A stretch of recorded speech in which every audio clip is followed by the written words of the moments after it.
Chapter 7 The Westing Game 8 card tables, each with 2 chairs, were arranged in the center of the game room. Sports equipment lined the walls: hunting rifles, ping-pong paddles, billiard cues. A full rack, Turtle noticed. Bows and arrows, darts, bats, rackets, all looked like possible murder weapons to the jittery heirs who were waiting to be told where to sit. Theo wandered over to the chess table to admire the finely carved pieces. Someone had moved a white pawn. Okay, he'll play along. Theo defended the opening with a black knight. On hearing Plum's throat-clearing signal, Sidel Pulaski switched the painted crutch to her left armpit and flipped to a fresh page in her notebook. Shh! 7th. And now, dear friends, relatives, and enemies, the Westing game begins. The rules are simple. Number of players: 16 divided into 8 pairs. Each pair will receive $10,000. Each pair will receive 1 set of clues. Forfeits: if any player drops out, the partner must leave the game. The pair must return the money. Absent pairs forfeit the $10,000. Their clues will be held until the next session. Players will be given 2 days' notice of the next session. Each pair may then give 1 answer. Object of the game: to win. Did you hear that, Crow? Otis Amber said excitedly. $10,000. Now aren't you glad I made you come, huh? Shh! That was Turtle. The object of the game was to win, and she wanted to win. 8th. The heirs will now be paired. When called, go to the assigned table. Your name and position will be read as signed on the receipt. It will be up to the other players to discover who you really are. 1. Madame Sun Lin Hu, cook. Jake Wexler, standing or sitting when not lying down. Grace Wexler did not understand her husband's joke about position. Mr. Hu did, but he was in no mood for humor. $10,000 was at stake. Both pleaded for their absent spouses. Emergency operation. My wife doesn't even speak English. To no avail. Table 1 remained empty and moneyless. Number 2. Turtle Wexler. Witch. Flora Bombuck, dressmaker. Sighs of relief greeted the naming of Turtle's partner, but Flora Bombuck seemed pleased to be paired with the kicking witch. At least her face was still puckered in the elfin grin. Turtle had hoped for one of the high school seniors, especially Doug Hu. 3. Christos Theodorkis, birdwatcher. D. Denton Deer, intern, St. Joseph's Hospital, Department of Plastic Surgery. Theo protested. He and his brother should be paired together. Chris was his responsibility. Mrs. Wexler protested. Dr. D should be paired with his bride-to-be. D. Denton Deer protested, but silently. If this had been arranged for free medical advice, they, whoever they were mistaken. He was a busy man. He was a doctor, not a nursemaid. But Chris was delighted to be part of the outside world. He would tell the intern about the person who limped into the Westing house. Maybe that was the murderer, unless his partner was the murderer. This was really exciting, even better than television. 4. Alexander McSuthers, doorman. J.J. Ford, judge. Appellate Division of the State Supreme Court. The heirs watched the Jotty Dorman pull out a chair for the judge. It had never occurred to them that Sandy was a nickname for Alexander. But that couldn't be what Sam Westing meant by "it will be up to the other players to discover who you really are." Or could it? The judge did not return the chip-toothed smile.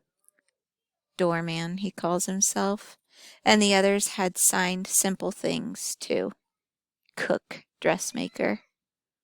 The podiatrist had even made fun of his position. She must seem as pompous as the intern putting on airs with that title. Well, she had worked hard to get where she was. Why shouldn't she be proud of it? She was no token. Her record was faultless. Watch it, Josie Joe. Westing's getting to you already, and the game has barely begun. 5. Grace Windsor Wexler, heiress.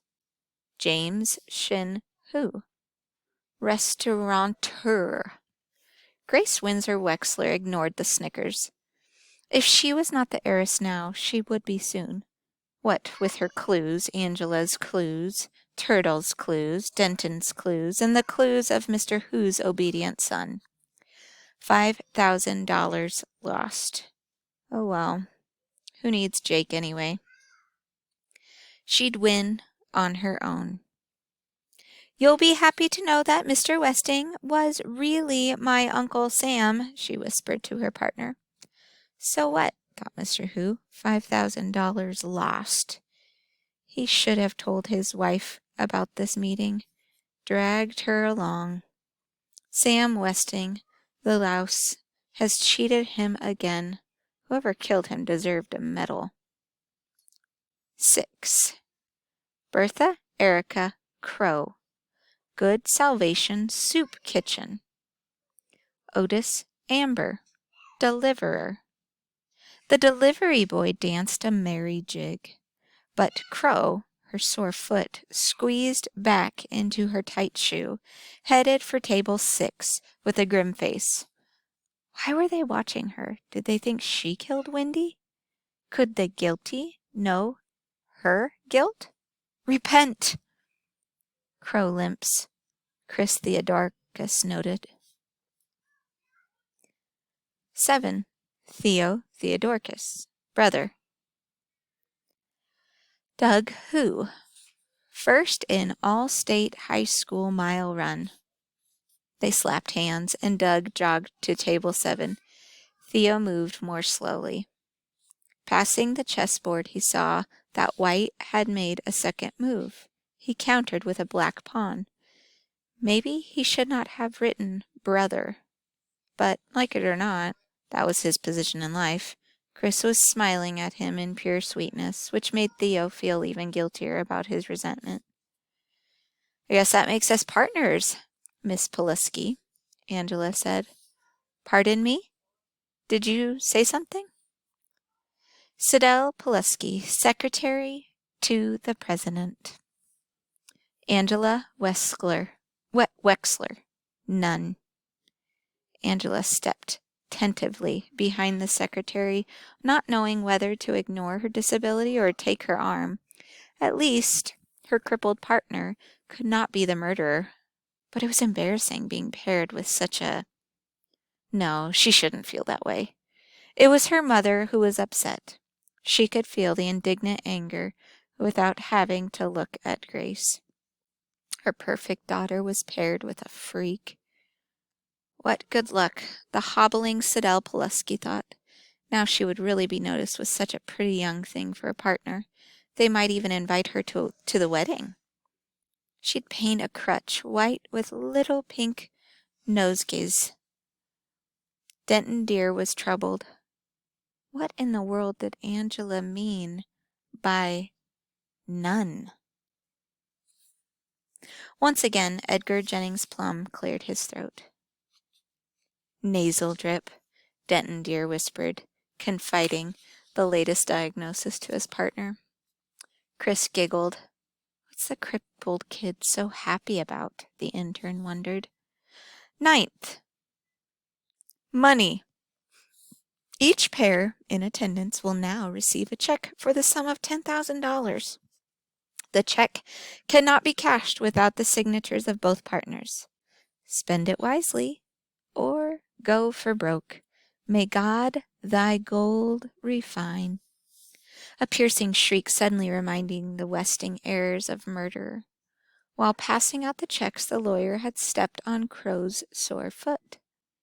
Is this legal, Judge? Sandy asked. It is not only legal, Mr. McSuthers, Judge Ford replied, signing her name to the check and handing it to the doorman. It is a shrewd way to keep everyone playing the game.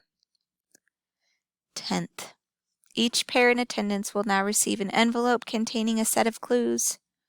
No two sets of clues are alike. It is not what you have, it's what you don't have that counts. Placing the last set of envelopes on the 8th table, the young lawyer smiled at Angela. Sidel Pulaski smiled back. This makes no sense, Denton Deer complained. 4 clues typed on cut squares of Westing super strength paper towels lay on the table before him. Arms and elbows at odds with fingers fanned, Chris tried to rearrange the words in some grammatical, if not logical, order. Hey, watch it, the intern shouted, as one clue wafted to the floor. Flora Baumbach leaped from her chair at the next table, picked up the square of paper, and set it face down before the trembling youngster. I didn't see it, she announced loudly. I really didn't see it, she repeated under the questioning gaze of her partner. Turtle Wexler. Which? The word she had seen was plain. The players protected their clues more carefully now. Hunched over the tables, they moved the paper squares this way and that way, mumbling and grumbling. The murderer's name must be there somewhere. Only one pair had not seen their clues. At table 8, Sidel Pulaski placed one hand on the envelope, raised a finger to her lips, and tilted her head toward the other heirs. Just watch and listen, she meant. She may be odd, but she's smart, Angela thought. Since each pair had a different set of clues, they would watch and listen for clues to their clues. Hee hee hee hee, the delivery boy slapped his partner on the back. That's us, old pal. Queen Crow and King Amber. What's this, on? Or no? Doug, who turned a clue upside down, then right side up again. Theo jabbed an elbow in his ribs and turned to see if anyone had heard. Angela lowered her eyes this time. J.J. Ford crumpled the clues in her fist and rose in anger. I'm sorry, Mr. McSuthers. Playing a pawn in this foolish game is one thing, but to be insulted with minstrel show dialect? Please, Judge, please don't quit on me, Sandy pleaded. I'd have to give back all that money. It would break my wife's heart and my poor kids. Judge Ford regarded the desperate doorman without pity. So many had begged before her bench. Please, Judge, I lost my job, my pension. I can't fight no more. Don't quit just because of some nonsensical words. Sticks and stones can break my bones, but words will never hurt me, she had chanted as a child. Words did hurt, but she was no longer a child, nor a hanging judge, and there was always the chance. All right, Mr. McSuthers, I'll stay. J.J. Ford sat down, her eyes sparkling with wickedness. And we'll play the game just as Sam Westing would have played it. Mean. Flora Baumbach squeezed her eyes together and screwed up her face. She was concentrating. Haven't you memorized them yet? Turtle didn't like the way Otis Amber's scrawny neck was swiveling high out of his collar. And what was Angela staring at? Yes, I think so, the dressmaker replied, but I can't make heads or tails of them. They make perfect sense to me, Turtle said. One by one she put the clues in her mouth, chewed, and swallowed them. Gibberish, Mr. Who muttered. Grace Winslow Wexler agreed. Excuse me, Mr. Plum, but what are these clues to? I mean, exactly what are we supposed to find? Purple waves, Sandy joked, with a wink at Turtle. Mrs. Wexler uttered a cry of recognition and changed the order of two of her clues. It's still gibberish, Mr. Who complained. Other players pressed the lawyer for more information. Ed Plum only shrugged. Then could you please give us copies of the will? A copy will be on file, Judge Ford began. I'm afraid not, Your Honor, the lawyer said. The will not. I mean, the will. He paused and tried again. The will not be filed until the first of the year. My instructions specifically state that no heir is allowed to see any of the documents until the game is over. No copy? That's not fair. But wait, they did have a copy. A shorthand copy. Sidel Pileski had plenty of attention now. She smiled back at the friendly faces, revealing a lipstick stain on her front teeth. Isn't there some sort of last statement? Sandy asked Plum. I mean, like the intern says, nothing makes any sense. 11th. Senseless, you say? Death is senseless, yet makes way for the living. Life, too, is senseless unless you know who you are, what you want, and which way the wind blows. So on with the game. The solution is simple if you know whom you are looking for. But heirs, beware, be aware. Some are not who they say they are, and some are not who they seem to be. Whoever you are, it's time to go home. God bless you all, and remember this. Buy Westing Paper Products.